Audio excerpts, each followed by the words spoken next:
السلام علیکم. هاي ارمان وی کله خو به داسې څه ورځ راشي چې د پاکستان باره کې به ته د خوشحالۍ خبر واورې، خو نشته. هر ورځ یو نوې تباهي ده، یو نوې د نقصان خبر دی او هغه سره سړی ړه ډېر خفه شي. څوک چې محب وطني په دې ملک باندې خفه کېږي.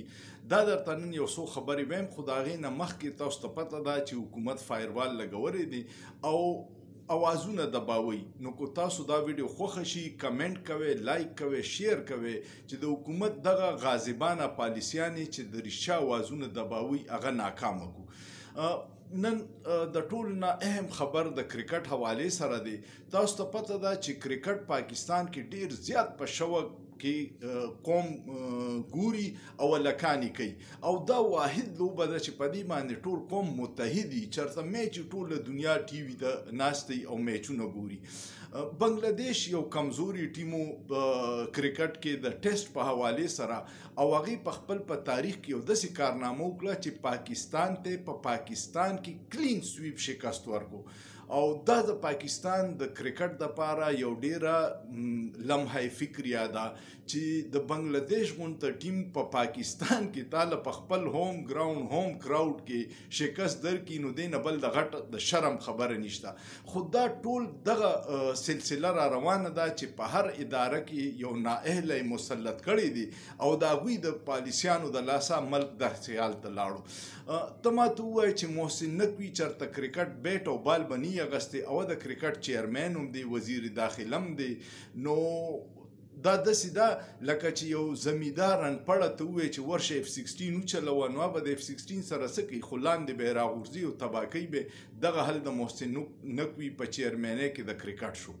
دویم خبر دا دی چې د بلوچستان ډیر یو قوم پرست لیډر چې کم د آئین پاکستان باندې یقین ساتي، اختر مینګل، هغه نن د اسلام آباد نه مایوسه شو او د قومي اسمبلۍ د خپل سیټ نه د استعفا اعلان وکړو او دا یوي چې ما وکتل چې اسلام آباد والا سره د بلوچستان د مسلې حل نشته او د هغوی د سنجیدګۍ د دین اندازو کې چې هغوی وایي چې دهشتګردي د یو SHO کار دی.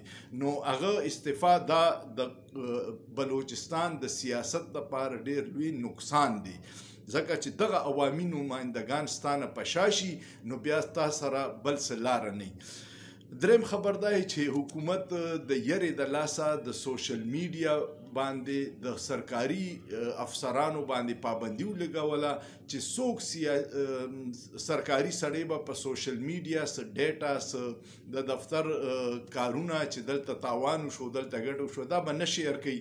نو اندازو کې چې پاکستان کې څومره د اوازونو دباولو کوششونه دي او دا ولې کوي چې د دوی د غلاګانو پته ونه لګي.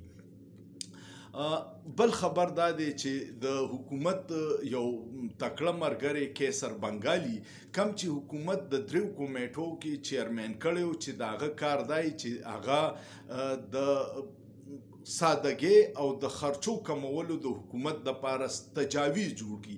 چې کم تجاویز ورکړه نو په هغې باندې هغه وایي چې حکومت عمل ونه کو او صرف واړه ملازمین فارغۍ او غټ افسران پرېږدي. نو زما په دې عهده باندې د اوسېدو هیڅ جواز نشته ځکه چې حکومت دا خبرې نه مني او هغه دا ووایي چې ملک دیوالیه شوی دی. پریس کانفرنس کې وي ته چې اسلام آباد ته لاړ شي نو هر څه داسې چې خرچې او دغه وینې نو حیران شي. نور وی ملک دیوالیه شوی دی او د دیوالیتوب دا نښه ده چې نه تا له IMF قرض درکوي او بیا چې ته اساسي خرڅوې نو ستا هغه اساسي هم څوک نه لي ځکه چې داسې تباهۍ ته تللي دي نو څوک خواله نه درځي. نو د کیسر بنګالي دا خبرې د دوی دپاره آینه ده، خو که دوی پکې خپل مخ وکتو. بل یو خبر دا دی چې حکومت خو تاسو ته پته ده چې دا جعلي منډیټ دی د فارم 47 د هر احتجاج نه یریږي، د جلسې نه یریږي، د اواز چوتولو نه یریږي. نو اوس دا چلو کو چې په آئین د 73 په آئین کې هر سړي ته جمهوریت کې د اواز چوتولو اجازت دی، پرامن جلسه کول، جلوس کول، احتجاج کول د هر پاکستانی بنیادی حق دی.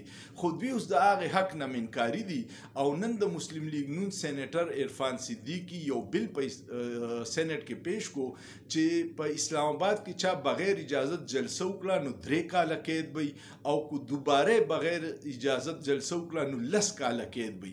نو اندازه وکړه چې دوی څومره یریږي د خلکو د اواز چوتولونه چې د دوی د غلاګانو خلاف څوک خبره ونه کړي، څوک اواز ونه باسي، څوک احتجاج ونه کړي.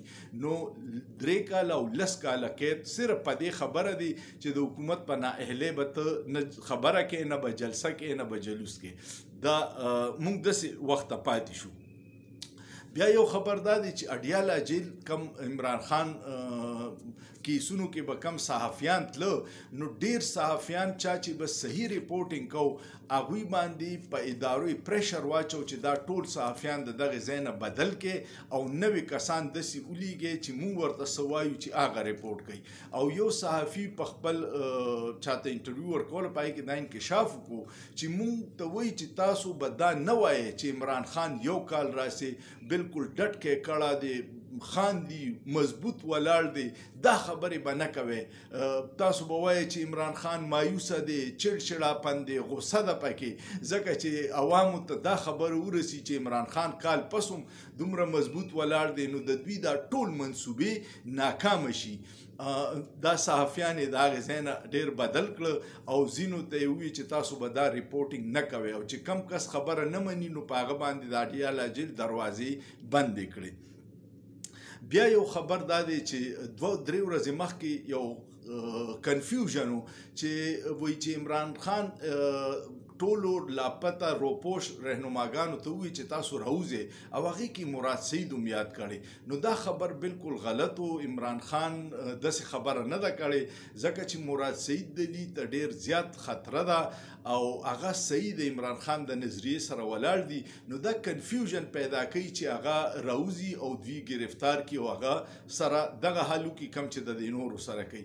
نو دا خبره بالکل غلطه ده چې عمران خان د مراد سعید یا د نورو روپوش رهنماګانو د بهر راوتو خبره کړې. هغه صرف د پنجاب د رهنماګانو کړې وه چې تاسو خپل روپوشي ختم کړئ او هلته کې احتجاج او جلسې ارینج کول شروع کړئ. آخري خبر دا دی چې قاضي فایزي صاحب د پاره د پښتو متل دی چې هم میړه کیږي او هم مې ساړه کیږي. قاضي صاحب وایي چې ما ایکسټینشن نه لمه خو که تاسو سره ټولو ججانو له 3 کاله ورکوئ نو بیا خیر دی، بیا به زه پاتې شم. نو دغه دا کم جوډیشل ریفارمز چې راځي دا جوډیشل ریفارم نه دي، دا جوډیشل کنټرول ریفارم دي. دا ججان کنټرول کوي. څنګه چې د طارق جهانگیر د 40 سال بعد د جعلي ډیګرۍ کیسه راوویسته نو دا دغه ډرامې دي. نو دغه ډرامو کې قاضي صاحب اوس هم آن بورډ دی او دا قاضي صاحب چې دی د ده په چیف جسټس په ناسته د دې حکومت د جعلي حکومت انشورنس پالیسی ده. ځکه کو بل جج راغی هغه وایي چې زه تاسو یو 2 حلقې کولاو کې نو د پټرن ریپورټ دی چې کوم د الیکشن آډیټ کوي چې 70,000 ووټونه بوګس اچولي شوي په کومو حلقو کې چې د میاں نواز شریف او دا غټې غټې حلقې دي، نورې خو لا وروسته دي. نو دا ټوله کیسه ده. ملک نه دی هسې یو اچارې ته جوړ کړی دی، ډېر ښکلی ملک و. قانون دوی صرف د خپل ذات دپاره جوړوي، د عوامو د مفاد دپاره نه جوړي او هر هغه قانون چې کوم د دوی غلا پټوي، د دوی غلطي پټوي، حقه جوړوي او نوم ولا د عوامو مفاد ورکوي. نو د عوامو په مفاد کې هیڅ هم نشته، دا ټول د دوی ذاتي مفادات او د خواهشاتو د تکمیل لپاره دي. امید لرم تاسو به د نن د خبرونو باندې پوه شوي. ویډیو لایک کول، شیر کول او کمنټ کول ډیر ضروری دي چې د حکومت دغه کوششونه ناکامه کړو چې کم د رښتیا اوازونه دباوي. سوچ پیو کې په سوچ کې څه ګناه نشته.